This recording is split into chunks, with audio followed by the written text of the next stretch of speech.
Surat suara yang berlangsung di Kabupaten Aceh Jaya, hingga saat ini belum ada tempat pemungutan suara yang terjadi PSU atau pemungutan suara ulang. Ya, KIP Aceh Jaya memastikan semua tahapan pemilu saat ini masih berlangsung aman tanpa ada hambatan.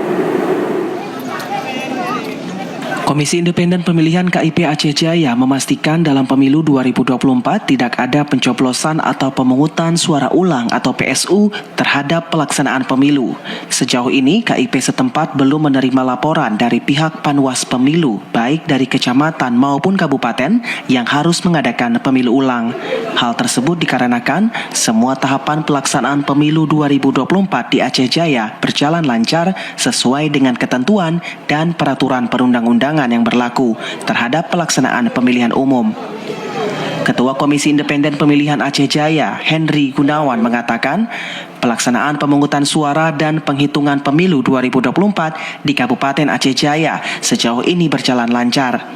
Menurutnya, untuk saat ini pihaknya juga sedang menyiapkan untuk rapat pleno tingkat kabupaten sebelum diserahkan ke KIP Provinsi terhadap hasil pemilu yang berlangsung di Kabupaten Aceh Jaya.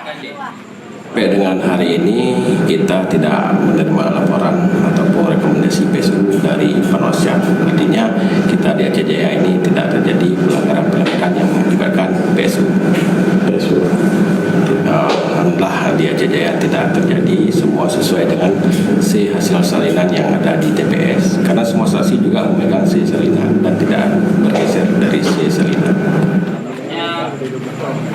Terkait suksesnya semua tahapan pemilu di Aceh Jaya yang saat ini sedang berlangsung itu tidak terlepas dari kerja semua pihak, baik pemerintah, karena semua tahapan pemilu berjalan sesuai dengan ketentuan dan peraturan perundang-undangan yang berlaku terhadap pelaksanaan pemilihan umum. Dari Aceh Jaya, Musliadi, TVRI melaporkan. Komisi Independen Pemilihan KIP Aceh Utara mulai